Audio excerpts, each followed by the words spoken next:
Before going to next topic, last class में जो discussion हुआ था, ठीक है, उसको लेकर कुछ डिस्कस करेंगे। उसका प्रोग्रेस रिपोर्ट भी क्या है, तुम लोग सुन रहे हो ठीक से नहीं की, ठीक है, एक फीडबैक लेंगे।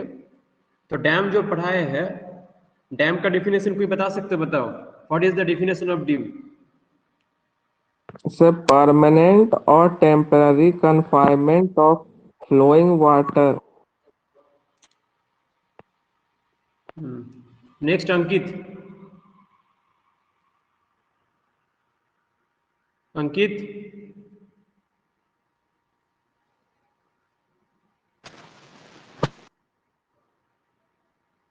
यस बताओ, डेफिनेशन ऑफ डैम बताओ।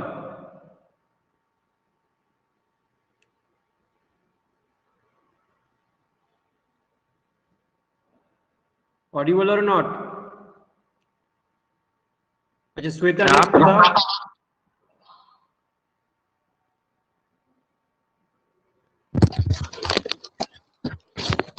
डैम का डेफिनेशन बताओ। डैम बैरियर है सर, और अंडरग्राउंड स्ट्रीम पे रहता है सर, ठीक है।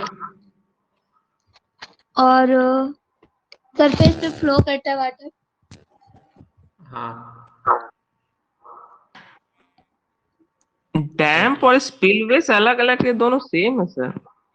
नहीं तो वही चीज पूछ रहे, वही चीज देख रहे तुम लोग कितना अटेंटिव हो। अच्छा ठीक है, डैम का जो पार्ट्स था, एक दिखा है इतना क्रॉस सेक्शन में, डैम का कुछ कुछ पार्ट्स था, और डैम का पार्ट्स क्या बताओ, एक दो पार्ट्स बताओ। Each and every sir, student मतलब रिव्यू। बोलो बोलो, मिक्कू बताओ, मिक्कू से स्टार्ट करो।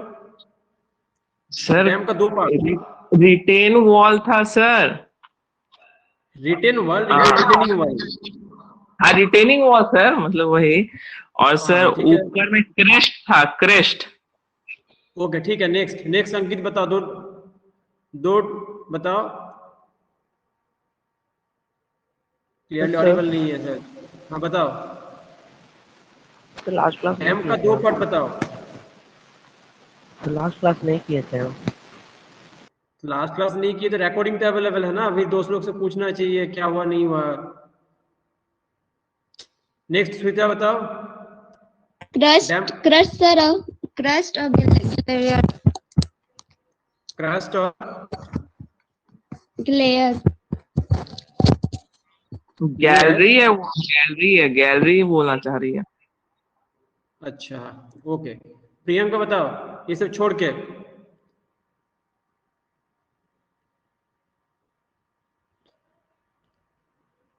प्रियंका, अच्छा न्यू स्टूडेंट हो ना, ठीक है, no issues. Vishal, try to speak. Dam का दो पार्ट नाम बताओ। डैम का दो पार्ट का। हाँ, क्रॉस सेक्शन कोई भी दो पार्ट बताओ।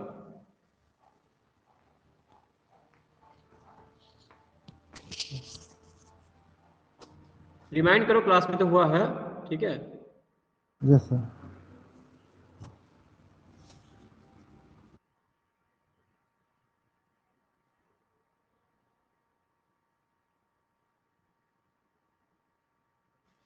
ठीक है, देख लो, तुम लोग ध्यान से सुन रहे नहीं हो।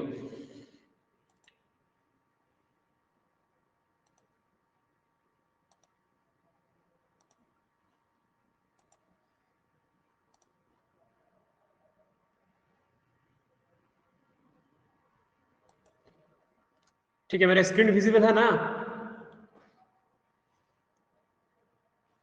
Yes or no? My screen is visible or not, है ना? ओके चलो, एक मिनट। तुम लोग को इतना कुछ पढ़ा चुका है इतना से, फिर भी तुम लोग ध्यान ही नहीं देते हो। डैम एक बेसिक चीज है जिसके बारे में तुम लोग को इन डिटेल में पढ़ना है, ठीक है। ये देखो, this is the structure of dam. ये डैम का एक पार्ट है ना? दिख रहा है ना सबको? यस सर, दिख रहा है। यस। ठीक है। स्पिलवे, मिक्कू का जो क्वेश्चन था, spillway this is the part of dam. Dam और स्पिलवे अलग अलग नहीं है। स्पिलवे का कॉन्सेप्ट है, जो ओवरफ्लो होता है, वो क्रेस्ट में पानी ना चला जाए, उससे नीचे के लेयर में एक तुम्हारा ड्रेनेज का कंडीशंस रहता है जो ओवरफ्लो होने से बचाता है क्रेस्ट को, या क्रेस्ट के ऊपर में जो तुम्हारा मूवमेंट पार्ट है, जो तुम्हारा होता है ना जहाँ पे मूव करते हैं या जो भी है टॉप लेयर को, ये परफेक्ट जो वॉल्स है, ठीक है। तो this is the cross section area, ठीक है। इसका अपस्ट्रीम साइड क्या है, डाउनस्ट्रीम साइड क्या है, इन डिटेल में सबको को सब कुछ बता चुके हैं, लेकिन तुम लोग ध्यान नहीं दे रहे हो।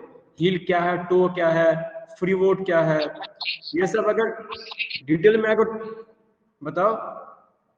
सर स्पिलवेज तो मेरे ख्याल से लेक्स में भी ड्रेनेज या स्पिलवेज रहता है ना, जो अंडरग्राउंड से पास होता है। वो अलग थिंग्स हुआ, यहाँ डैम का पार्ट बता रहा है। स्पिलवे का जैसे मान लो क्रेस्ट का, वॉल का डेफिनेशन हो सकता है कि घर का दीवारों का, तो उसका डेफिनेशन अलग होगा। वाटर लेवल बोलोगे तो फिर तुम्हारा सेचुरेशन लेवल आ जाता है, फिर तुम्हारा क्या बोलते हैं उसको, वाटर लेवल अलग से आ जाता है, तुम्हारा ग्राउंड वाटर लेवल, तो वो अलग अलग टर्म से हुआ। In the case of dam spillway का कुछ अलग है। ये पे क्या है कि जो ओवरफ्लोज होता है, ठीक है, इसका डिटेल में और दिखाएंगे, ठीक है। तो ये सब तुम लोग थोड़ा ध्यान दो, क्योंकि ये सब इन डिटेल में, ये जियोलॉजिकल पार्ट्स है, थियोरेटिकल पार्ट्स अभी कंसेप्ट नहीं होगा ना। नेक्स्ट में जाके नेक्स्ट सेमेस्टर में, जो हायर सेमेस्टर में तुम्हारा जो डिजाइन है डैम का, ठीक है, तो उसमें मान लो किसी चीज का अगर मान लो डायमेंशन दिया रहेगा कि फ्रीबोर्ड इतना है, स्पिलवे इतना होना चाहिए, इतना रिक्वायरमेंट है, इतना एरिया है, अपस्ट्रीम साइड का हाइट इतना है, एक डैम बनाना है, ऐसे क्वेश्चन आता है। जैसे होता है ना, जैसे न्यूमेरिकल्स जो सॉल्व करते हो स्ट्रेंथ ऑफ मटेरियल्स में, सिमिलर टाइप का तुम्हारे जो क्वेश्चंस है उस टाइप का तुम्हारा सॉल्व बनाना पड़ता है, उसका डिजाइन्स होता है। तो इन डिटेल में सबका नॉलेज नहीं रहेगा तो फिर भी तुम लोग को दिक्कत होगा ना, ठीक है। तो ध्यान से सुनो थोड़ा।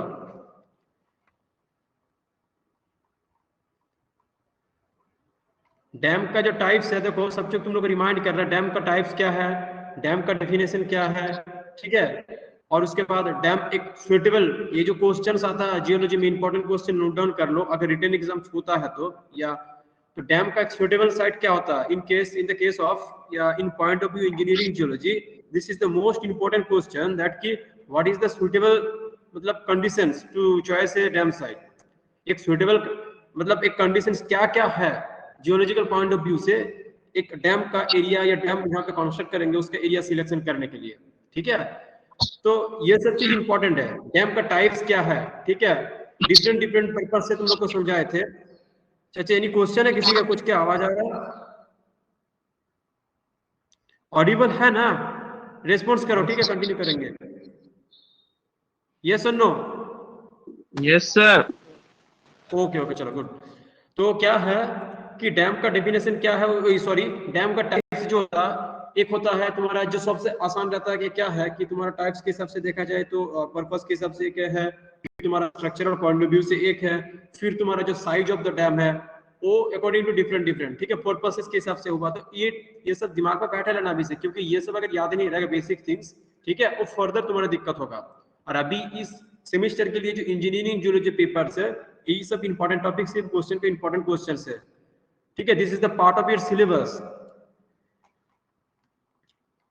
और मोस्ट इंपॉर्टेंट जो क्वेश्चन बता रहे थे वो है कि सुटेबल जो साइट्स होता है, ठीक है, वो क्वेश्चन मतलब मैक्सिमम एग्जाम में आता ही होगा। फिर जियोलॉजिकल कंसिडरेशंस जो होता है, ठीक है, ये सब ठीक है, ये नोट्स हो सकते बाद में भेज देंगे। जियोलॉजिकल जो कंसिडरेशन इन द क्या है सिलेक्शन ऑफ डैम साइट, ये इतना सब ध्यान रखना है। क्या क्या नैरो रिवर बेड, जहाँ पे सबसे मान लो बड़ा रिवर है, जहाँ पे नैरो होना चाहिए, ये सब फिर अगर 10 मार्क्स का क्वेश्चन आता है तो इन डिटेल में इस पॉइंट को इलेबोरेट करना पड़ेगा, उनका भी तुम लोग को मतलब समझा है, ठीक है। तो दिस इज द मतलब क्या है प्राइमरी नॉलेज के लिए ये डैम मतलब डैम का स्टडी बहुत इंपॉर्टेंट है। मतलब ये तुम्हारा अगर डैम का नॉलेज नहीं रहेगा तो फर्दर सेमेस्टर में डिजाइन करने में तुमको दिक्कत होगा, ठीक है। ये डैम है, ठीक है। डैम के अटैच में इस साइड क्या रहता है, रिजर्वायर रहता है, रह सकता है, नहीं भी रह सकता है। तो जनरली क्या होता है, जैसे चांडिल डैम को कॉन्सेप्ट करो, चांडिल डैम तुम लोग शायद देखे होंगे कि झारखंड के अंदर है, रिजर्वायर है, फिर तुम्हें उसके अंदर ये भी है। तो नेक्स्ट क्या है कि हम लोग रिजर्वायर के बारे में पढ़ेंगे। तो रिजर्वायर का डेफिनेशन भी बताओ, एनीवन ट्राई। सर रिजर्व करता है कोई भी चीज को ताकि वो बाद में यूज हो सके। डेफिनेटली क्या हो सकता है कि रिजर्व का एक डेफिनेशन ये बोल सकते हो कि मतलब ये है कि जहां पे एकदम मतलब होता है ना कि पानी को रिजर्व किया जा सकता है, ये अगर ऐसे कॉमन लैंग्वेज में बोलोगे तो जहाँ पे पानी रिजर्व किया जा सकता है उसी को बोलते हैं रिजर्वायर और कुछ नहीं, ठीक है। और रिजर्वायर जैसे घर में होता है, जैसे पानी का टंकी होता है, कहीं पे रिजर्व करके रखा जाता है, सबको रिजर्वायर है। तो यहाँ पे जो रिजर्वायर एक्चुअली जो है वास्ट एरियाज के अकॉर्डिंग टू, इसे हम लोग डिस्कस कर रहे हैं। तो रिजर्वायर का डेफिनेशन तुमको क्या लिखोगे? रिजर्वायर क्या है? Usually that means an enlarged natural, that may be natural, ठीक है, और आर्टिफिशियल, हम लोग जो बनाते हैं आर्टिफिशियल लेक, स्टोरेज पॉन्ड भी हो सकता है, और इम्पाउंडेड जो तुम्हारा है, ठीक है, impoundment created using a dam to store water, ठीक है। वाटर जनरली क्या होता है रिजर्व करने के लिए जो तुम्हारा पॉन्ड्स होता है, नेचुरली भी हो सकता है, नीडेड है नहीं कि आर्टिफिशियली भी होगा। तो और क्या हो सकता है कि आर्टिफिशियली जो भी है उसको भी क्या हो सकता है कि डिजाइन करने के लिए उसका सराउंडिंग पे क्या पानी का सप्लाई क्या होना चाहिए, उसको आर्टिफिशियली करने के लिए डिजाइन नीडेड है। और जो तुम्हारा नेचुरल्स है उसके लिए क्या हो सकता है कि उसके लिए जो वाटर सप्लाई होता है या वाटर ट्रीटमेंट प्लांट होता है, फर्दर वो डिफरेंट पार्ट्स में आ जाता है। तो ये है जनरली बेसिक्स क्या है कि reservoir usually means enlarged natural और आर्टिफिशियल लेक, स्टोरेज पॉन्ड और impoundment created using a dam to store water, ठीक है। reservoirs can be created by controlling a stream that drains an existing body of water, हाँ, can be created by controlling a stream जो धारा बहता हुआ जा रहा है उसको जो कंट्रोल करते हैं, that drains an existing body of water. They can also be constructed in river valleys में भी पानी बहता हुआ जा रहा है, उसके बीच में एक डैम बना दिए। तो डैम बना देंगे तो क्या होगा, डैम का दूसरा साइड मान लो यहाँ पे एक डैम बना दिए, पानी बहता हुआ जा रहा है, जैसे तुम्हारा चांडिल डैम का कॉन्सेप्ट बता रहा है तुम लोग का लोकल में, इसीलिए इसके एग्जांपल बार बार दे रहे हैं कि पानी अगर continuously upstream to downstream flow कर रहा है, उसमें एक बैरियर दे दिए तो क्या हो गया, उसमें जो तुम्हारा अपस्ट्रीम साइड में है वो पानी क्या होगा, जमा हो जाता है। तो that is also a definition of dam. And next एक मिनट यहाँ दिखाते हैं। अच्छा, डैम का देखो, डैम के साथ कैसे एसोसिएटेड है, ये डैम का क्रॉस सेक्शनल एरियाज है, ठीक है, ये डैम का एक क्रॉस सेक्शनल एरियाज है। मिक्कू दिख रहा है ना, सबको ही बोल लो क्योंकि क्वेश्चन अभी इसी के हिसाब से थोड़ा सा हाँ। तो ये देखो डैम का क्रॉस सेक्शन एरिया है, इसमें क्या होता है देखो बहुत सारा ये चीज है। देखो एक क्या है, फर्स्ट में यहाँ पे तुम्हारा क्रेस्ट परपेट वालों का ये सब चीज होगा, यहाँ पे एक क्या है इमरजेंसी स्पिलवे है और एक तुम्हारा क्रेस्ट स्पिलवे गेट है। इसको मतलब क्या करता है कि मतलब जो गेट रहता है उसको मूव करा के ऊपर नीचे करके इसको हम लोग रेगुलेट कर सकते हैं।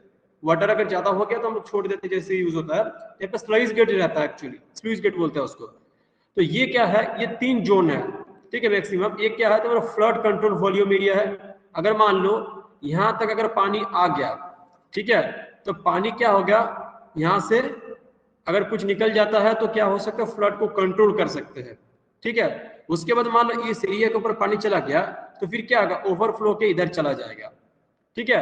उसके बाद क्या है, reserve discharge water and reserve minimum water level for the electricity generation. ये पार्ट क्या है, इतना पानी के बेसिक पानी होना चाहिए जो क्या हो सकता है फर्दर, जरूरत नहीं है कि इलेक्ट्रिक पावर जनरेशन में भी हो सकता है तुम्हारा वाटर सप्लाई हुआ, फर्दर जो तुम्हारा वाटर नीडेड पार्ट है जैसे तुम्हारा एग्रीकल्चरल पर्पस वो उसके लिए यूज किया जा सकता है।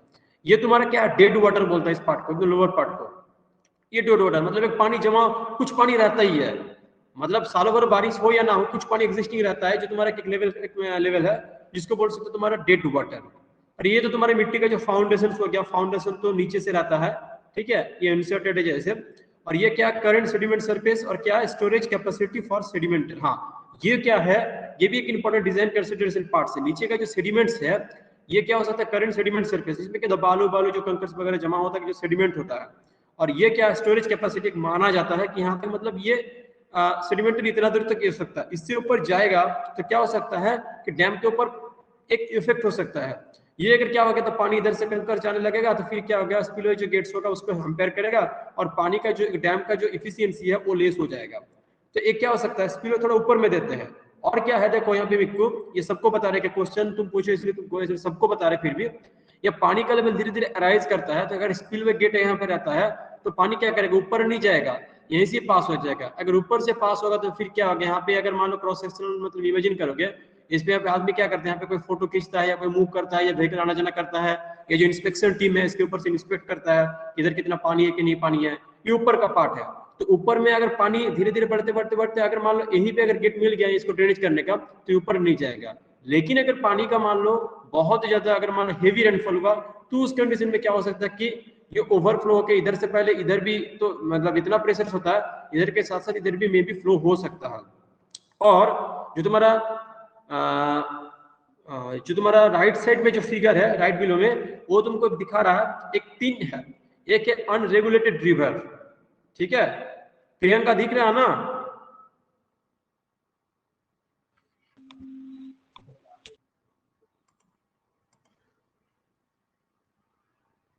Priyanka, yes sir.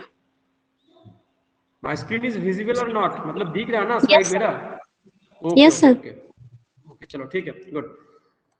तो ये क्या है, एक क्या है, एक मेन क्या है कि इसमें तुम्हारा देखो ये तीन है। एक है अनरेगुलेटेड रिवर, इसका कॉन्सेप्ट समझो। एक्स एक्सिस में क्या है, एक्स एक्सिस में तुम्हारा टाइमिंग जोन है, जनवरी फरवरी मार्च अप्रैल मई जून जुलाई अगस्त सितंबर, 12th मंथ है।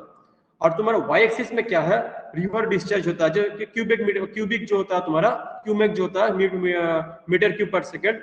ये क्या बिलो डैम का नीचे का जो पार्ट है उसका एक मतलब एक पानी का कैसे एक होता है ना फ्लो, ठीक है, जो तुम्हारा डिस्चार्ज वो तुमको यहाँ पे दिखाया है according to season, with respect to season, January February March, with respect to different month. यहाँ पे 3 क्लास में डिवाइड किया। देखो ड्राई सीजन हम लोग का एग्जिस्टिंग जो है अभी जो क्या है जाड़ा का समय जो है, ठीक है, जनवरी फरवरी मार्च तक, जनवरी फरवरी तक रहता है या फरवरी मिड तक रहता है, ये क्या है ड्राई सीजन के अंदर आता है। उसके बाद क्या हो सकता है, जैसे तुम्हारा अगर मान लो थोड़ा सा अगर जाड़ा का समय पार हो जाएगा, ये तुम्हारी जो विंटर टाइम है ये पार होने के बाद क्या होता है, फिर से अभी मे भी हो सके एक्सेप्शनल अलग बात है, लेकिन क्या है फरवरी से लेके 1 जून जुलाई तक एक बारिश का सीजन रहता है। मे भी इसी टाइम पे सबसे ज्यादा बारिश होता है, ठीक है। विद रिस्पेक्ट टू क्या है, हम इंडिया के डिस्कस कर रहे हैं, विद रिस्पेक्ट टू इंडिया के हिसाब से बाकी सब का एरिया कुछ चेंजेस होगा। तो यहाँ के हिसाब से देखा जाए तो ये तुम्हारा ये जो स्लॉट है फरवरी से लेकर जो तुम्हारा जून जुलाई तक बारिश होता है, इसको रेनी सीजन के अंदर कंसीडर करके फिर तुम्हारा कंटिन्यूटी होगा ड्राई सीजन में, ठीक है। धीरे धीरे तुम्हारा क्या हो सकता है कि तुम्हारा बाकी जो वेदर है जैसे बरसात खत्म होता है और धीरे धीरे ड्राई, मतलब उतना रेगुलर रेनफॉल नहीं होता है। तो इसके रेस्पेक्ट में देख सकते हो अगर अनरेगुलेटेड रिवर है उसको रेगुलेट जो नहीं किया जाता, जिसमें मान लो हो सकता है कि एक में भी क्या होता है कि डिस्चार्ज जो होता है पानी का जो क्या होता है कंटिन्यूटी फ्लो होता रहता है, वो अगर रेगुलेटेड होता है, रेगुलेटेड किससे होता है, डैम से होता है, ठीक है। बैरियर कंस्ट्रक्ट कर दिए उस साइड जहां पे कंस्ट्रक्ट किया कि जैसा डिफेक्टेड है उससे पहले कर दिए कि पानी क्या है अगर जितना आ रहा है उससे पहले इसको कंट्रोल कर दिए बाय डैम द्वारा। डैम से पहले तुम्हारा होता है रिजर्वायर।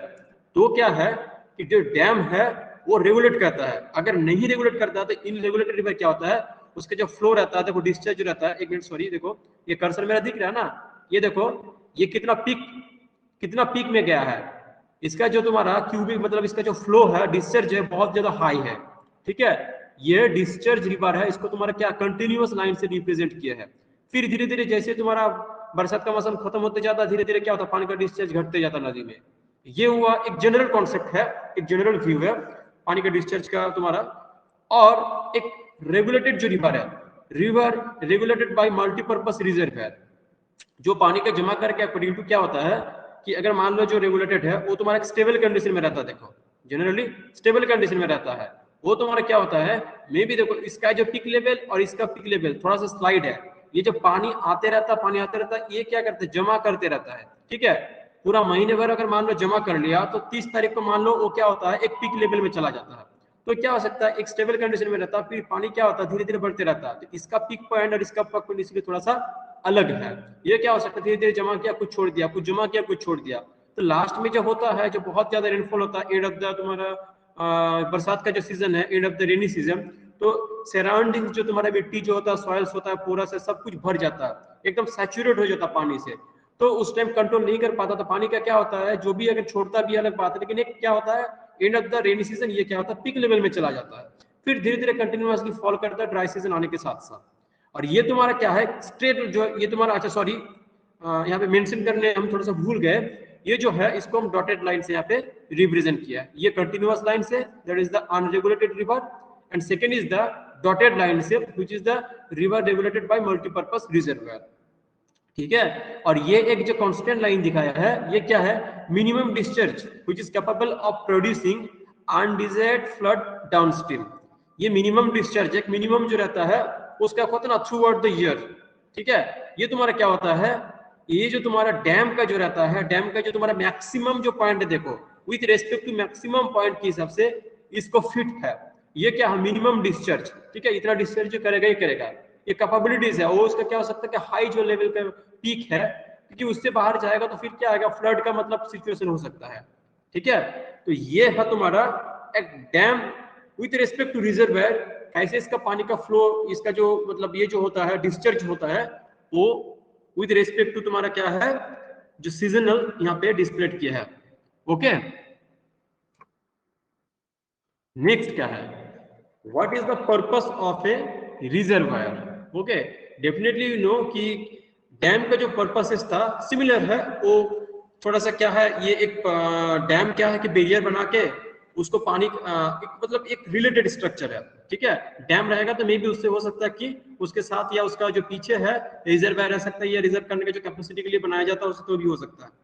तो एक रिजर्वायर का अगर देखा जाए तो ये कुछ पार्ट्स का कोरिलेटेड है 30 to 40%, रिमेनिंग अगर ऐसा भी हो सकता है जो झूल हुआ, मतलब तुम्हारा पॉन्ड हुआ, ये तुम्हारा तालाब हुआ, मे भी वो भी जो भी है वो भी बनाया जाता है, तो उसमें डैम नीडेड है नहीं, जरूरत है नहीं, लेकिन फिर भी उसका साइड में एक रहता है क्या, अर्थ का रहता है ना, वो डैम टाइप के रहता है एक्चुअली, ठीक है। तो कहीं ना कहीं रिलेटेड है डैम एंड रिजर्वायर, ठीक है। और क्या है, तो एक हाँ, एक जो आर्टिफिशियली बनाते हैं उसको हम नोटिस करते हैं, अगर आर्टिफिशियली नहीं भी बनाते हैं तो उसका साइड में एक बैरियर रहता है जो पानी को क्या करता है, स्टोर करने के लिए हेल्प करता है। तो definitely there is a particular relation between dam and reservoir, ठीक है। आर्टिफिशियली जो बनाते हैं उसको नोटिस करते हैं, इसे में नोटिस नहीं करते, लेकिन उसमें भी रहता ही है, अर्थ का हो सकता है या जो पत्थर से रह सकता है, गाँव में जो भी होता है तालाब बलाब झील जो होता है। तो ये हुआ, तो उसके हिसाब से देखा जाए तो इसका पर्पस भी होगा एज कंपेयर क्या है कि तुम्हारा सिमिलर टाइप के है। तो पहला पर्पस क्या है कि वाटर सप्लाई, ठीक है। अगर रिजर्व करके वाटर अगर रिजर्व करेंगे तो डेफिनेटली ये सब कॉमन है, दिमाग में पहले आएगा वाटर क्यों रिजर्व करेंगे, वाटर सप्लाई के लिए। सेकंड क्या, फ्लड कंट्रोल, ठीक है। पानी जितना नीडेड है उतना ही कोई धीरे धीरे स्लुइस गेट से उसको छोड़ते हैं बाय डैम के द्वारा, या हो सकता है कि जो पानी आता है अगर तुम्हारा कंपैरेटिवली जो लोअर एरियाज है, ठीक है, बिहार का कुछ कुछ पार्ट्स शायद में भी, या ऐसा कुछ एरियाज है जो अपर में रहता है, जैसे क्या होता है बेसिकली हम लोग का ये झारखंड है, ये क्या है, ये तुम्हारा एक प्लेन होता है, एक होता है तुम्हारा हिल एरिया होता है, इन बिटवीन होता है। तो हम लोग क्या है इन बिटवीन एरिया में है, ठीक है ना, प्लेन में है। यस, प्लेट्यू में है झारखंड। एक मिनट बोलो, क्या बोल रहे हो। प्लेट्यू होता है, हिल और प्लेन के बीच में प्लेट्यू होता है। हाँ हाँ हाँ वही, हाँ ठीक है, गुड। हाँ, ये स्पेसिफिक टर्म्स तुम बता दियो। हाँ, तो ये क्या प्लेट्यू जो है इन बिटवीन ना, हम लोग वही चीज बोल रहे हैं, क्योंकि इसमें इमेजिन करने में तुम लोग कह रहे हैं कि इंटरमीडिएट कंडीशन में है। इसमें क्या हो सकता है, हिलीज एरियाज में क्या हो सकता है, जो पानी होता है तुरंत ड्रेन आउट होके, मतलब तुम्हारा बाय ग्रेविटी क्या होता है, तुम्हारा ड्रेन आउट हो जाता है। प्लेन एरियाज में क्या होता है, दिक्कत क्या होता है कि हिलीज और इंटरमीडिएट जो प्लेट्यूज एरियाज है, वहां का पानी जो बहते हुए जो जो ये एरिया है उसमें तुम्हारा क्या हो सकता है, उसको इफेक्टेड हो जाता है। तो जो भी है, एक पॉइंट मान लो है, एक पाइप है, एक पाइप को मान लो तुम इंक्लाइंड वे में उसको रखोगे, तो पानी अगर ऊपर से छोड़ोगे तो क्या होगा, पानी ऊपर से नीचे ही आएगा। ये पानी का नेचर है, ठीक है, ऊपर से अपस्ट्रीम टू डाउनस्ट्रीम फ्लो करना। तो क्या हो सकता है कि अगर स्ट्रीम अपस्ट्रीम में पानी को रिजर्व कर दिया जाए, ठीक है, तो बाई रिजर्वायर के द्वारा, तो क्या होता है पूरा पानी को एक साइड में क्या होता है, फ्लो के नीचे पार्ट एरिया को इफेक्ट होने नहीं देता है। पहला एडवांटेज मिलता है किसी के फ्लड कंट्रोल हो जाता है। सेकंड क्या होता है, पानी तो जमा जो रखता है वो फर्दर जो होगा नीड होगा, जैसे वाटर सप्लाई हुआ, इस सबको मदद करता है। बाकी जो तुम्हारा hydro electric power generation already mentioned है यहाँ पे, नेविगेशन जो होता है इरिगेशन पर्पस के लिए यूज कर सकते हैं। और क्या हो सकता है, सॉइल इरोजन, अगर कंटिन्यूअसली रेनफॉल होते रहेगा तो धारा बहते ही जाएगा। वो भी अगर रिजर्वायर रहेगा तो पानी जो अगर स्टेबल कंडीशन में अगर मान लो जमा होगा, एक टाइप का सॉइल इरोजन भी क्या करेगा, मतलब ये रेजिस्ट करेगा। तो these are the different purposes of built a reservoir और अ रिजर्वायर, ठीक है। फर्स्ट है वाटर सप्लाई, ठीक है, अभी रिमाइंड कर लो, ठीक है, flood control, third is the soil erosion, and fourth is which is environmental management. Definitely environmental management के लिए भी है, अगर मान लो अचानक से बहुत फ्लड हो गया तो क्या होगा, सराउंडिंग जो होगा, सराउंडिंग्स तुम्हारा मान लो तुम्हारा फॉरेस्ट रहा, तो उसमें क्या होगा, तो वो जो पेड़ पत्ते होकर चला गया तो फिर फॉरेस्ट का तुम्हारा हार्म होगा, और तुम्हारा जो इकोसिस्टम होगा फिर वहां पे क्या होगा, तुम्हारा एनिमल्स जो होगा वो हार्मफुल होगा, ठीक है, किल्स होगा, तो वो क्या होगा, डेड बॉडी का बहुत ये रहेगा। तो क्या है, एक कहीं घुमा फिर इकोसिस्टम बिगड़ जाता है। तो क्या हो सके, इसमें क्या हो सकता है, तो डेफिनेटली क्या होता है, बाय डिफॉल्ट ये एनवायरमेंटल मैनेजमेंट का भी एक पार्ट होता है, उसके बाद तो तुम्हारा ये सब है hydro electric power generation, artificial जो है नेविगेशन इरिगेशन पर्पस में यूज कर सकते हैं।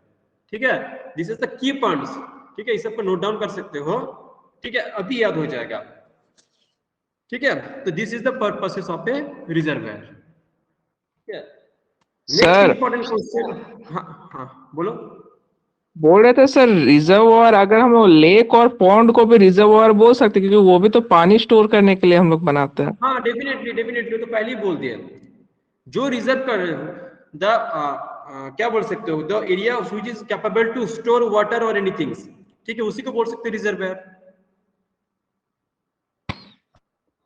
तो सर ठीक है, उस सिर्फ सर डैम्प जो है वो रिजर्वॉयर के साथ होता है, ठीक है।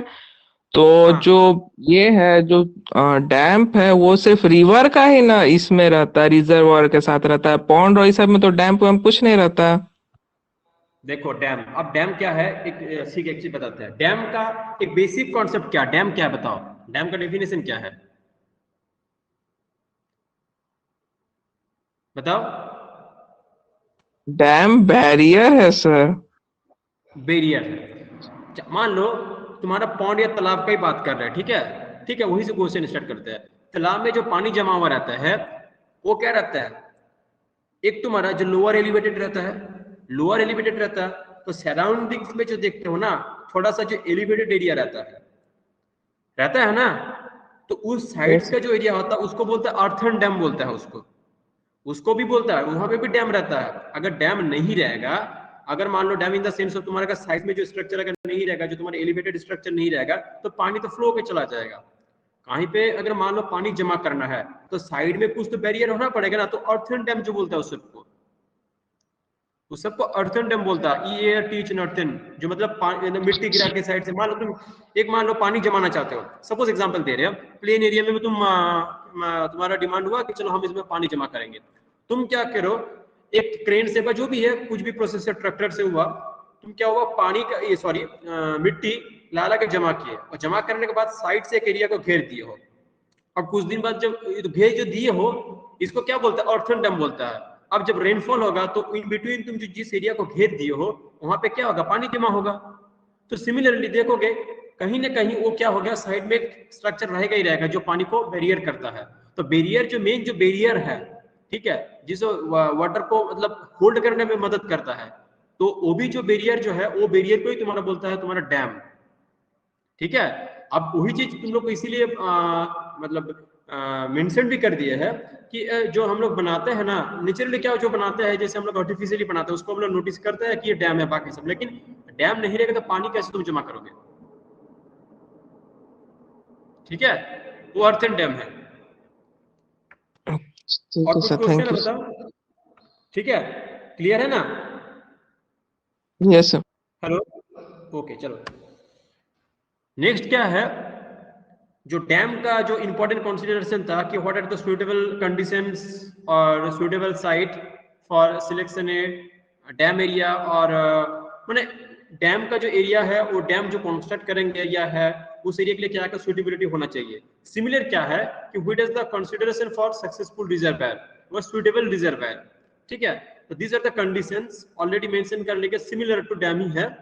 ठीक है, तो ये भी एक इंपॉर्टेंट क्वेश्चन है, मे बी एक साथ भी दे सकते हैं डैम एंड रिजर्वायर। और एक चीज याद करना, लास्ट जो मेरे को क्वेश्चन अराइज किया, ठीक है, ये क्वेश्चन अच्छा लगता है। देखो हम लोग होता है ना, कुछ चीज एक साथ बोलते हैं। जैसे सपोज एक एग्जांपल देते हैं, यहाँ पे तो क्लियरली रिमाइंड नहीं हो रहा, एक मिनट, क्या हो सकता है मे बी, लेकिन एक एग्जांपल अभी एट प्रेजेंट याद नहीं आ रहा, लेकिन कुछ चीज वर्ड्स को एक ही साथ बोलते हैं जो तुम्हारा कोरिलेटेड है। डैम एंड रिजर्वायर तो हम लोग बोलते हैं, डैम एंड रिजर्वायर बोलते हैं। डैम इंडिविजुअली बोल सकते हैं, रिजर्वायर भी इंडिविजुअली बोल सकते हैं, लेकिन डैम एंड रिजर्वायर भी बोलते हैं हम लोग साथ में। तो ऐसा भी कुछ हम लोग का लाइफ में एक्टिविटीज है जो हम लोग साथ में बोलते हैं कि दिस एंड दिस। ठीक है, जब भी अलग अलग एक्टिविटीज है, लेकिन ये वो क्या है, एक्टिविटीज एक दूसरे से रिलेटेड है, एक साथ होता है, इसीलिए हम लोग क्या बोलते हैं, डैम एंड रिजर्वायर। तुम पढ़ोगे ना कहीं पे, तो ये लिखा कि study about dam and reservoir. आप उसमें डिटेल में पढ़ेंगे कि study of dam and study of reservoir. ठीक है, तो ये है कि कंसिडरेशन फॉर सक्सेसफुल रिजर्वायर। अब आता है पॉइंट पे, तो क्या है, from the geological point of view, a reservoir can be claimed to be successful if it is watertight. ठीक है, a reservoir can be claimed to be successful if it is watertight, that it does not suffer from any serious leakage or water, and if it is a long life due to very slow rate of silting in the reservoir. Okay, definitely अगर मान लो तुम्हारा जो water tight रहेगा, पानी hold करने का main मकसद है यहाँ पे, तो पानी होल्ड करने के लिए जो सुटेबल कंडीशन क्या है, तुम कहीं भी पानी रखोगे ना तो पानी परकोलेट होते ही रहेगा, कहीं ना कहीं होते रहेगा, एकदम इम्पॉसिबल है नहीं, लेकिन फिर भी जितना पॉसिबिलिटीज होगा उसी एरियाज को होगा जहाँ का पानी का या जो तुम्हारा बेस एरियाज जो है, सराउंडिंग्स जो एरियाज है वहाँ का जो तुम्हारा हो सकता है उतना ज्यादा पॉरस नहीं होगा, उतना ज्यादा तुम्हारा क्या बोलते हो दलदल टाइप का जो मिट्टी होता है, जो तुम्हारा मतलब पानी को होल्ड करने का जो कैपेबिलिटीज है, एक गुड होल्डर, ठीक है। Reservoir can be claim to be successful if it is water tight, ठीक है, जो पानी को रेजिस्ट करता है, ठीक है, वन एंड को दूसरे एंड में जाने के लिए या वहां पे पास होने के लिए, ठीक है। And if it is a long life, इसमें क्या हो सकता है कि इसमें क्या हुआ, जो रिजर्वायर होगा उसका लॉन्ग लाइफ डेफिनेटली होगा। इसमें रीजंस क्या है कि very slow rate of silting, ठीक है, very slow rate of silting in the reservoir basin. अगर मान लो तुम्हारा सेडिमेंट होते जाएगा कंटिन्यूअसली, अगर मान लो जो ये नहीं होता है तो उसमें क्या हो सकता है कि सिल्टिंग जो तुम्हारा है वो तुम्हारा सेडिमेंट होते होते क्या हो सका, उसी में भर जाएगा। साइड का अगर मान लो स्ट्रक्चर उतना है नहीं तो क्या हो गया, वो तुम्हारा क्या हो सकता है कि तुम्हारा स्ट्रक्चर जो है वो तुम्हारा खाई होते होते वो क्या होगा, वहां पे पानी वहां पे ही तुम्हारा सेडिमेंट होगा, वो धीरे धीरे लेयर के अपग्रेड होते रहेगा, अपग्रेड नहीं सॉरी ऊपर होते रहेगा, और तुम्हारा पानी का जो रिजर्वायर का कैपेसिटी है उसको घटा देगा और ओवरफ्लो हो सकता है, अदर प्रॉब्लम हो सकता है, ठीक है। तो डेफिनेटली क्या है कि ये एक वाटर टाइट्स का मतलब होता है कि बाय डिफॉल्ट आता है तुम्हारा वही पॉइंट पे आता है कि तुम्हारा जो बेस होगा वो थोड़ा जहाँ पे मिट्टी होगा वो उतना ज्यादा क्या बोलते हैं, उतना ज्यादा खाईवल टाइप नहीं है, मतलब तुम्हारा क्या है टिकाव जिसको बोलता है हिंदी में, ठीक है, उस टाइप का रहना चाहिए। सेकंड क्या है, the reservoir when field gives chances for reactivation of underlying inactive faults. This is turn give scopes for the occurrence of तुम्हारा क्या है seismicity and landslide in that region, ठीक है। इंपॉर्टेंट पॉइंट देखो, रिजर्वायर जब field होता है तो क्या होता है ना, it should be give chance for the reactivation of underlying inactive faults, ठीक है। ऐसा नहीं कि पानी देते गया कंटिन्यूअसली, क्या होता है शॉक कर लिया तो क्या हो गया, एक टाइप का पूरा वहां पे एकदम डैम होते रहेगा, तो अंडरलाइन का जो इनएक्टिव जो फॉल्ट है या फोल्ड क्या होता है ना, fold and joint, in detail में इसके बारे में पढ़ा है। तो फोल्ड जो होता है अंडरलाइन जो इसको रीएक्टिवेशन करने का एक मौका मिलना चाहिए, ठीक है। अदर क्या होगा, पानी डाल दिया तुरंत अंदर चला गया, पानी डाल दिया तुरंत अंदर चला गया, तो क्या होता है ना, एक ऐसा प्रोसीजर होना चाहिए जहां पे क्या हो सकता है पानी होल्ड कर सकता है और धीरे धीरे पानी कुछ होल्ड रखेगा, धीरे धीरे हो सकता है कि परकुलेट होगा, 4 दिन रहेगा, 5 दिन रहेगा, 6 दिन रहेगा, ठीक है। इसमें क्या हो सकता है कि this is turn give scope for occurrence of, ठीक है, तुम्हारा क्या है seismicity and landslide in that region. अगर तुरंत इस टाइप का होगा तो क्या होगा, उस वहां का जो पानी डाल दियो, एक मान लो पहाड़ का साइड में कुछ एक तुम्हारा सरफेस स्ट्रक्चर है जो थोड़ा सा क्या है कि मतलब कंटिन्यूअसली पानी हो रहा, बारिश होते जा रहा है, उसको तुम्हारा रिसीव करते करते एकदम भारी हो जाता है, फिर अचानक से क्या हो सकता है, लैंडस्लाइड हो सकता है, और मे भी क्या हो सकता है वहां पे धस जो था जमीन जैसे धस जाता है ना कि कंटिन्यूअसली बारिश हुआ, टीवी में देखते हो कि कंटिन्यूअसली रेनफॉल होने के चलते क्या हो सकता है कि तुम्हारा वो लैंडस्लाइड है, मे भी तुम्हारा सिस्मिसिटी मतलब तुम्हारे एक टाइप का earthquake not a vibration create होता है, ठीक है। अगर तुरंत अगर अचानक से कोई अगर मान लो इस टाइप का स्ट्रक्चर मतलब जो भी मूव कर गया, ठीक है, तो ये क्या है, सिमिलरली जो सराउंडिंग जहां पे हम लोग रिजर्वायर बनाएंगे वो भी डेफिनेटली इस टाइप का रहेगा, ठीक है, उस टाइप का कैरेक्टरिस्टिक्स का रहेगा, तो क्या हो गया तुम्हारा रिजर्वायर करने के लिए ठीक नहीं रहेगा, तो दैट शुड बी क्या है, उसका उल्टा रहना चाहिए, the reservoir when field gives chance for reactivation of underlying inactive faults. ये लाइन को मेंशन कर देंगे तो क्या बोलना चाह रहा है ये एग्जामिनर जो भी है वो समझ जाएगा, ठीक है। And third is the success of reservoir depend on the following factors.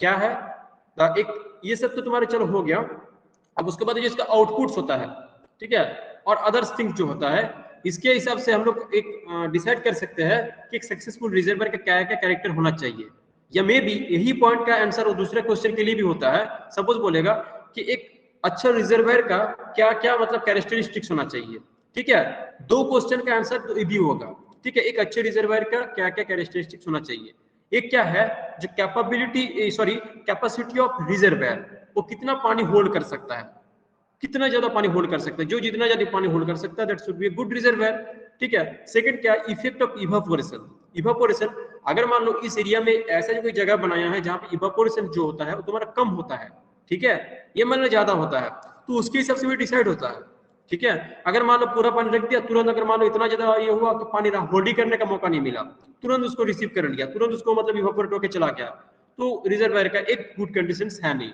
Third क्या है, water tightness and influencing factors. Water tightness का मतलब होता है तुम्हारे जो होता है ना, साइड से पानी जमा कर दिया, साइड से तुम्हारा इधर उधर से पानी निकल गया, तो ये क्या होता है, water tightness and influencing factor मतलब क्या था, वो घुमा फिरे कोई पॉइंट पर आ गया, वहां का जो बिल्डिंग्स जो मटेरियल्स है, बिल्डिंग मटेरियल तुम्हारा सॉइल्स हुआ, तुम्हारा ग्रेवल्स हुआ, सराउंडिंग्स का तुम्हारा जो पूरा तो कंक्रीट से तो नहीं बनाएंगे ना, सराउंडिंग जो सॉइल कैरेक्टरिस्टिक मतलब स्पेशली सॉइल कैरेक्टरिस्टिक्स होगा यहाँ पे, वो अगर ठीक नहीं रहेगा तो उसके ऊपर डैम जो बनाएंगे वो भी क्या हो गया, वो भी उतना ज्यादा उसका जो फाउंडेशन उसका टाइट नहीं रहेगा। और तुम लोग को एक फोटो तो ऑलरेडी दिखा चुके हैं, एक मिनट वो फोटो को बार बार दिखाते हैं, इस फोटो के बारे में डिटेल तुम लोग, एक मिनट जस्ट 1 सेकेंड, ये देखो, ये बहुत इंपॉर्टेंट फोटो है, ये जो स्लाइड में तुम लोग को दिख रहा है ना, ये बहुत इंपॉर्टेंट फोटो है। ये जो है इसका इन डिटेल में तुम्हारा एक ये होता है, ठीक है, डिजाइनिंग होता है, इसके बारे में कितना ये हो रहा है उसका इन डिटेल में क्या हो सकता है, इसका कैलकुलेशंस भी होता है, क्या कैलकुलेशन रेट्स है, ठीक है। तो ये एक इंपॉर्टेंट है। ये स्लाइड सबको दिख रहा है कि नहीं विशाल? दिख रहा है सर, दिख रहा है। हाँ, इसको थोड़ा देख लो, फ्यूचर में अगर जाओगे यहाँ पे देखो, ये भी क्या है, गैलरी है, तो ये जो होगा डिजाइन करने जाओगे ना, तो इसका इमेजिनेशन रखो कि बाद में समझने में थोड़ा अंडरस्टैंडिंग होने में ठीक लगेगा।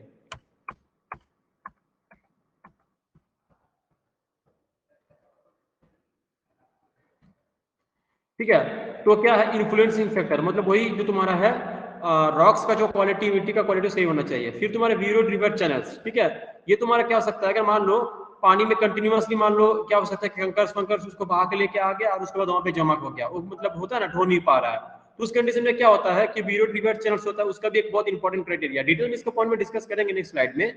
और क्या होता है, इस पॉइंट को याद रखो, इन्फ्लुएंस ऑफ रॉक टाइप्स। तुम्हारा डेफिनेटली जैसे वो लास्ट टाइम में डिस्कस किए थे, तीन टाइप का तो रॉक होता है, इग्नियस, मेटामॉर्फिक एंड तुम्हारा क्या होता है, ग्रेनाइट होता है। तो तुम्हारा जो सबसे अच्छा जो रहता है तुम्हारा ग्रेनाइट और हाँ सबका, लेकिन होता है जैसे मान लो तुम्हारा जो तुम्हारा सैंडस्टोन है, डेफिनेटली उसका तो पानी होल्ड करने का कैपेसिटी नहीं रहेगा, लेकिन वही का वहाँ का सॉइल का कैरेक्टरिस्टिक सैंडी टाइप का रहेगा, जो थोड़ा सैंड टाइप का रहेगा, तो वहाँ पे डेफिनेटली वो पानी तो होल्ड नहीं कर सकता है। तो रॉक्स का भी कैरेक्टरिस्टिक्स है, ठीक है, अगर सेल टाइप का रहेगा, ठीक है, जीनस टाइप का रहेगा, JNES जो होता है, ठीक है, उस टाइप का रहेगा, तो वो क्या हो सकता है, वो तुम्हारा पानी को होल्ड कर सकता है, ठीक है, जो हार्ड और रॉकी टाइप का होता है। और information of geological structure, definitely तुम्हारा अगर मान लो बीच में कुछ क्रैक है तो पूरा पानी उसी से घुस जाएगा। फॉल्ट है, मान लो नीचे कुछ एकदम मान लो शायद मान लो धनबाद के ऊपर एक रिजर्वायर बनाना चाहते हो, धनबाद में क्या इतना कोल निकल से आया है कि अंदर पूरा क्या खाली है, तो थोड़ा सा अगर मान लो उसको ये मिल जाएगा, होल मिल जाएगा, तो पूरा पानी वहीं पे जगह क्या हो गया, घुस जाएगा, ठीक है। और क्या इन्फ्लुएंस ऑफ वाटर टेबल, ये भी एक इंपॉर्टेंट है। वाटर टेबल जो है अगर मान लो तुम्हारा बहुत नीचे है, बहुत ही नीचे है, तो उस कंडीशन में पानी को होल्ड करने में बहुत दिक्कत होता है, ठीक है। अब उल्टा क्या होता है, अगर पानी वाटर टेबल बहुत ज्यादा भी होता है तो उसमें भी प्रॉब्लम हो सकता है। उसमें क्या हो गया, जो सैचुरेशन जो कैपेसिटी है वो सराउंडिंग लेयर का बहुत ज्यादा होता है। उल्टा क्या होता है, पानी क्या होता है, सराउंडिंग से पानी आके वहीं पे जम जाता है, ठीक है। तो this are the success reservoir will depend on the following factors. इतना जरा है 6 to 7 फैक्टर्स। और अगर ऐसा भी क्वेश्चन आता है कि व्हाट इज द सुइटेबल, माने एक अच्छा रिजर्वायर होने के लिए क्या क्या कैरेक्टरिस्टिक्स होना चाहिए, ठीक है, ये सब पॉइंट भी सेम उसी का आंसर हो जाएगा, ठीक है। अब डिटेल में उसका ही कर रहा है, ठीक है, डिटेल में तो मेंशन कर दिया है, तो फिर भी एक बार बोल देते हैं कि कैपेसिटी ऑफ रिजर्वायर क्या था। यहाँ पे जो फर्स्ट पॉइंट है कैपेसिटी ऑफ रिजर्वायर, मतलब अगर एग्जाम में आएगा इन डिटेल 10 या 15 मार्क्स का, तो reservoir capacity depends on the existing topography and proposed top water level, ठीक है। इस वर्ड को याद रखो, न्यूमेरिकल सॉल्व करने जाओगे तो याद होगा, मतलब थोड़ा सा याद रखना पड़ेगा, ठीक है। तो reservoir capacity depends on the existing topography and proposed top water level. Topography के हिसाब से मतलब वो जगह सिलेक्शन होता है, ठीक है, जो तुम्हारा ऐसा एरिया रहेगा, मान लो दोनों पहाड़ के बीच में रहेगा, इस टाइप का टोपोग्राफी सिलेक्ट करता है। इसमें क्या हो गया कि एक ही साइड का बनाना पड़ेगा, बाकी दो साइड के नीडेड है नहीं। एक साइड से तो पानी फ्लो होगा, दूसरे साइड से डैम बना देंगे तो पानी रिजर्व हो सकता है। ठीक है, तो टोपोग्राफिक इंपॉर्टेंट है, लोकेशन कैसा है। अगर मान लो इस एरिया पे बनाएंगे जहाँ पे एकदम चारों और साइड एकदम पूरा समतल है, एकदम पूरा ऐसा क्या एकदम प्लेन एरिया है, तो वहाँ पे बनाने थोड़ा दिक्कत होगा। तो टोपोग्राफी वही इसको मेंशन कर रहा है कि अगर कैपेसिटी ऑफ रिजर्वायर डिपेंड करता है मिनरली टोपोग्राफी के ऊपर। Effect of evaporation, the natural process of evaporation reduces the quality, sorry not quality, quantity of water। हाँ, ये तो बोल चुके हैं कि अगर ज्यादा इवापोरेशन होगा इन द रिजर्वायर, दो true unwanted this process is unavoidable। ठीक है, ये तो मतलब हम लोग के हाथ में है नहीं। since reservoir are open and extended over large areas, the magnitude of evaporation will be extensive। of course such loss shall be less if the topography is such that the reservoir covers a small area but has a great depth to provide adequate capacity। हाँ, इसमें कुछ नहीं बोल रहा है, ये point में in detail में मेंशन किया है। इवापोरेशन तो हम लोग के हाथ में है नहीं। ठीक है, ये क्या करता है, अगर बहुत ज्यादा इवापोरेशन होगा तो पानी का क्वांटिटी घटेगा ही घटेगा। तो इसमें क्या हो सकता है, पानी का स्ट्रक्चर को जो होता है, अगर मान लो बहुत एरिया में फैला हुआ है लेकिन उसका डेप्थ कम है, तो उसका सरफेस एरिया बहुत ज्यादा है, तो वहां का जो पानी होगा वो तुम्हारा क्या होगा, वो बहुत रेट ऑफ जो तुम्हारी इवापोरेशन होगा वो तुम्हारा क्या हो गया, हाई होगा। लेकिन अगर कोई ऐसा रिजर्वायर है जिसका तुम्हारा डेप्थ ज्यादा है लेकिन उसका जो फैला हुआ एरिया है वो और कम है, तो उसमें क्या होगा, तुम्हारा जो फैला हुआ एरिया कम होगा तो उसमें क्या होगा, डेफिनेटली जिसका बड़ा है उसका तुम्हारा रेट ऑफ इवापोरेशन ज्यादा होगा, और जिसका तुम्हारा जो मतलब ये एरिया है तुम्हारा एक्सटेंडेड एरिया है, वो अगर तुम्हारा स्मॉल होगा तो डेफिनेटली उसका भी इवापोरेशन क्या हो गया, वो भी तुम्हारा क्या होगा, लेस होगा। तो इसमें क्या होगा, पानी का क्वांटिटी जो होता है वो रिजर्व मतलब रह सकता है इन कंपेरेटिव टू जो तुम्हारा लार्जर एरिया है। दोनों पॉइंट कैन सॉरी क्लियर ना? Hello, yes sir. Yes sir. हाँ चाहिए, टाइम हो गया क्या? ठीक है, और कुछ पॉइंट बोल देते हैं। वाटर टाइटनेस जो है थर्ड पॉइंट पर शायद में भी, हाँ वाटर टाइटनेस के बारे में। तो वाटर टाइटनेस क्या है, इन्फ्लुएंसिंग फैक्टर्स क्या है, इन डिटेल में एक बार फिर यहाँ पे डिटेक्ट कर देते हैं। When a river flows over such loose soil और फ्रैक्चर ग्राउंड, लूज सॉइल ठीक है जो दलदल बना देता है, और फ्रैक्चर्ड ग्राउंड एकदम होता है क्रैक टाइप का रहता है, it is natural that some water of the river percolates मतलब पास हो जाता है और लीक्स, लीक हो वर्ड जब लोग लीक बोलते हैं, अंडरग्राउंड ठीक है, नीचे चला जाता है, पानी देंगे तो कुछ पानी नीचे चला ही जाता है परकोलेट्स होके। ठीक है, before the construction of dam this leakage shall be less, ठीक है ये कम होना चाहिए, and limited only to extend over which the river flow occurs, and ये क्या होना चाहिए, limit to the extend over which the river flow is occurs, river flow का जो तुम्हारा एक्सटेंड है तुम्हारा ये क्या before the construction of dam, इसको थोड़ा कंट्रोल में रखना चाहिए, क्योंकि अगर नहीं होगा तो अगर मतलब कंटिन्यूअसली होते रहेगा तो फिर तुम्हारा क्या हो गया, कंस्ट्रक्शन करने में तुम्हारा प्रॉब्लम हो सकता है। ठीक है, but when the dam is constructed the impounding water accumulates, तब क्या हो गया, तब तो वो आके वहां पे धक्का होगा और वहां पे जमने का उसको मौका मिलेगा। कितना होगा, आगे तुरंत मान लो डैम नया बनाया है, उसके बाद पानी जो पहला पानी आया, पहला सीजन का पानी होता है धीरे धीरे धीरे धीरे जमते जमते जमते नीचे चला गया, और नीचे चला गया तो फिर क्या होगा, पानी तो ग्राउंड तुम्हारा जो रिवर बेड है वो तो सैचुरेट हो जाएगा, उसके बाद क्या होगा, जितना भी पानी आएगा वो नीचे नहीं जाएगा, वहीं पे धीरे धीरे जमा होगा जाएगा, लेकिन वो रेट ऑफ जो तुम्हारा पर्कुलेशन होगा वो तुम्हारा कम होगा। ठीक है, वो वाटर टाइट हो जाएगा, जितना है वो पूरा जो वॉइड से पूरा फिल हो जाएगा बाय वाटर। ठीक है, so but when the dam is constructed the impounding water accumulates in large quantity in the reservoir which covers a very large area, this means percolation occurs over a large area। हाँ, due to the height of the water in reservoir sufficient hydrostatic forces developed which will make the leakage more effective on the sides and the floor of the reservoir। हाँ, due to the height of the reservoir, अगर मान लो बहुत ज्यादा जो तुम्हारा depth है इसमें क्या, तो उसमें क्या दिक्कत था, फैला हुआ ज्यादा रहेगा तो इवापोरेशन ज्यादा होगा, उसमें डेप्थ कम रहने भी चलेगा, लेकिन जो थोड़ा कम एरिया पे रहेगा तो उसको डेप्थ ज्यादा करना पड़ेगा तब ना ज्यादा पानी रिजर्व करने पड़ेगा, तो उसमें क्या होगा, जितना ज्यादा पानी होल्ड करेगा तो उसका जो मास वजन जो है अगर मतलब बहुत एरिया तक है वो क्या होगा, एक ही जगह में फोर्स लगेगा, वो फोर्स बटेगा नहीं, है ना। जैसे मान लो थाली में अगर पानी रखोगे थाली में, तो वो जो तुम्हारा जिस टाइप से लोअर में प्रेशर डालेगा थाली के ऊपर, अगर मान लो ग्लास में रखोगे तो ग्लास का एक क्या है, तुम्हारा डेप्थ ज्यादा है और तुम्हारा एरिया कम है, क्या है, कम है, तो उसमें जो तुम्हारा पॉइंट लोड कन्वर्ट होगा उसका प्रेशर क्या रहेगा, ज्यादा रहेगा।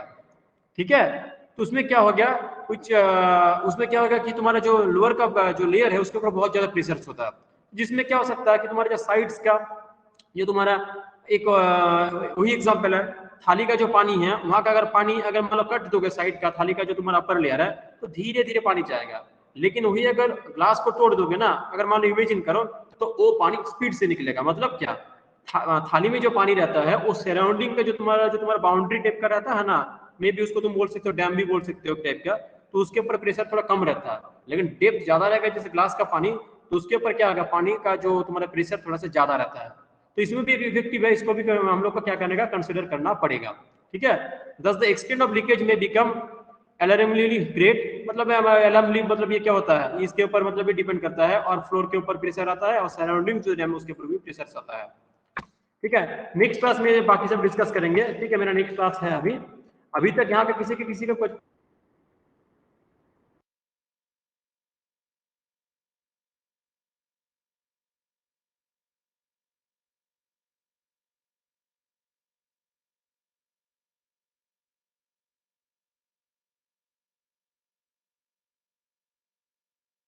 क्लास में अभी ये जो इतना दूर तक पॉइंट तक हुआ, इसी का क्या दिक्कत है बताओ, डेफिनेशन विथ उसका क्या क्या तुम्हारा जो पर्पस क्या था, इंक्लूडिंग तुम्हारा जो कंसिडरेशन ऑफ सक्सेसफुल डेप, इसका जो पार्शियल पॉइंट डिस्कस किए जो इन डिटेल में, यहाँ तक किसी को कुछ दिक्कत है तो बताओ। विशाल है, और कौन कौन है, बिक्कू, श्वेता, प्रियंका, बताओ any problem? No sir. No ना, नो सर। बाकी सब बताओ, विशाल? No sir. नो ना, sir. Priyanka, Shweta? No sir. Okay good, ठीक है।